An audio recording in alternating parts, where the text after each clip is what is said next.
Is this red hot sellers market going to last? The Canadian market is on fire from coast to coast. The US market is on fire, but will it last and keep going? That's exactly what we're getting into this video. If you've been here before, welcome back. If you're new here, my name is Mike Banks, and on this channel we talk about all things real estate. I'm a licensed real estate professional in Edmonton, Alberta, with the Terry Pranish Real Estate Group and RE/MAX Excellence. So let's get right into it, guys. First things first, I want to put a disclaimer that this is not a doomsday cry wolf type video.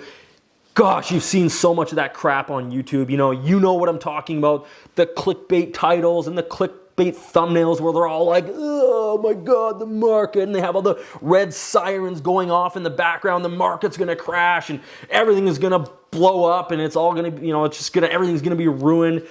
Here's a secret, guys. As a YouTuber myself, YouTubers rely heavily on things like their click-through rate, their view times, how many views they're getting. So those types of videos, they get clicked and they get watched, but it's kind of BS because that's all they're doing it for is those clicks and those watches. On this channel, you're always going to get the truth about real estate, whether it's good or bad. I'm just going to give you the truth at all times. So that's my promise to you guys. Now, that out of the way, is this seller's market going to last? Well, I hate to break it to you, if you're a seller, of course, but heck no, it's not going to last. And again, that's not a doomsday prediction. I'm not saying the housing market is going to collapse and crash. It's just an absolute fact. There has never been a seller's market in history, like go back hundreds, thousands of years, go back to the stock market, the housing market, whatever market you want to look at, there has never been a bull market that has lasted forever. And that's because every market is prone to cycles. The stock market is prone to a cycle going up and down, the bulls and the bears, and the housing market is no different. No bull market lasts forever. And I want to touch on another reason why this seller's market is not going to last forever, just like every bull market doesn't last forever. And that's because humans are greedy. Naturally, we are greedy. I mean, not always, but we are very much driven by two primary emotions, which is fear and greed. And whether you like to admit it or not, those two emotions are running in your subconscious mind. And the real estate market is no different.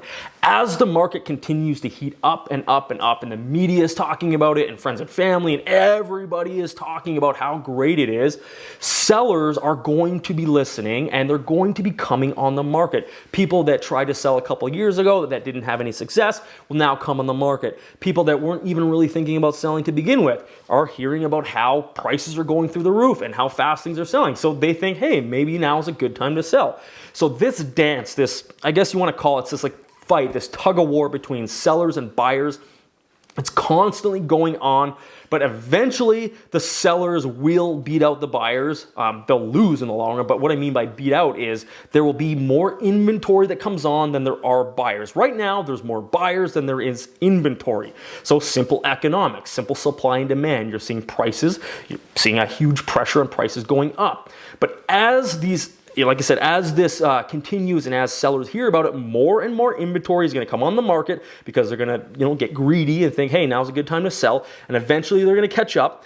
And prices will get to a point where buyers just say, you know what, we're done. We're not participating in this market anymore.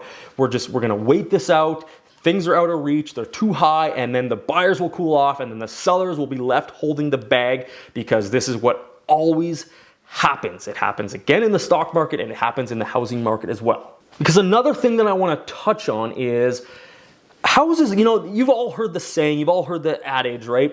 That land, they're not making any more of it. Well, technically that's true, but look at Dubai, look at China where they're dredging and adding more land. I mean, of course, if they were to continue to do that, they would eventually run out of land because the ocean just all become land, and that's just not sustainable for planet Earth. That's a whole different story.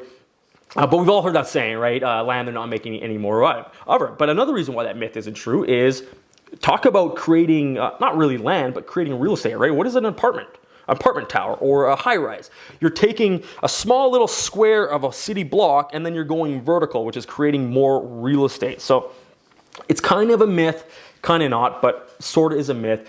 And here's the other common, very big misbelief with houses is that they are, the market is scarce. There's just not, like we're seeing right now, there's not enough inventory. There's too many buyers, not enough inventory. The inventory is there, guys. It's there. It's everywhere. Just look around, drive around your city for an hour and count how many houses you see. There's thousands, there's tens of, depending on the size of the city you live in, but there's houses everywhere. They are everywhere. The problem is they aren't all for sale at the same time, so they're not all available. Houses are a lot like the gold market. The gold market is, there's tons and tons and tons of gold all above ground, but gold is typically, it's hoarded, right? It's not all sold. There's lots of it available, but it's hoarded by central banks and governments and investors and pretty much those people, right?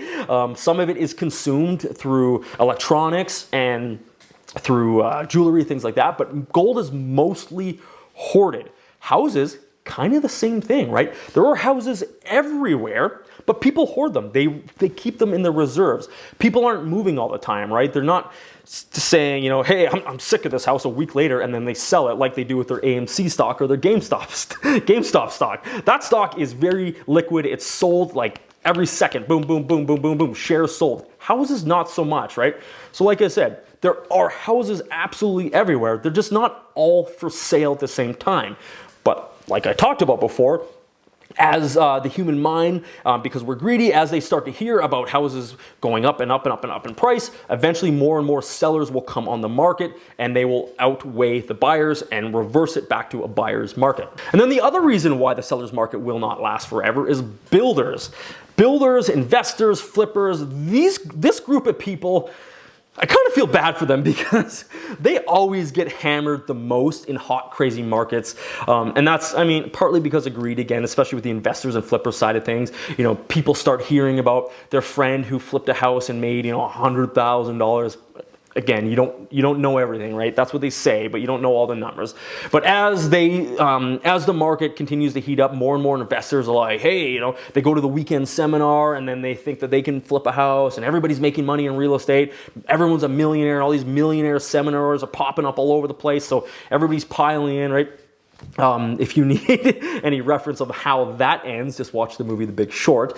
But the builders, this is the group of people that really get stuck holding the bag, because builders, it's the same thing. As the inventory is not there, what do builders do? They go, okay, let's kick it into high gear. Let's acquire more lots. Let's build more homes. The problem with building, though, is there's a significant lag time. When somebody signs the contract to when they get the keys and move into their home, depending on where you live and depending on, you know, labor availability and material availability, it's typically about 6 months, right? We'll just call it an average 6 months. Well, from the time they sign that contract to the time that they move in, a lot can change in 6 months. A lot can change. And builders, being builders, right? They're not very good, and they've never historically been very good at timing the market, because they scoop up a bunch of lots, they build up these houses, some of them are move-in ready, spec homes, right? They're built under speculation. And then all of a sudden the market changes, right? In that 6 month time period of when they started building to the time they're completed, the market actually changes, and now they're stuck with a glut of inventory. This always happens to builders. In fact, one of the key kind of ninja statistic to watch, if you want to see how hot the market really is watch new construction starts. As that number creeps up and up and up and up and up and up and up, you know that the top is near, the peak is near, and we're probably going to turn into a down cycle, because, like I said, the lag time for these builders, they just can't time the market because it takes too long to build a house. So it always happens. They start building and they build too much, and then there's too much inventory, not enough buyers, the market changes, and then you see them backfilling some lots, backfilling some foundations. So again, this was not meant to be a doomsday type video. I'm not predicting a housing crash whatsoever, because the Canadian market, financially, right? When you look at what happened in the US, that was an absolute, talking back in the Great Recession, right? 2008 and 9, that was an absolute catastrophe. But that had more to do with Wall Street and the lending and the greed on Wall Street, and basically just giving out mortgages. In 2000, leading up to that time, 2008, 2009, this is how you got a mortgage. Yep, you got a pulse, you're going to get a mortgage. In Canada, things are a lot stricter, right? We just saw the mortgage stress test further increase to 5.25%. I'll talk about that in this video right here, all about the details on that. So things are just a little bit more stable banking-wise and financial-wise in Canada. Things are just a little bit more secure, right? It's not just, we're not just handing out mortgages to anybody. Again, back to The Big Short, right?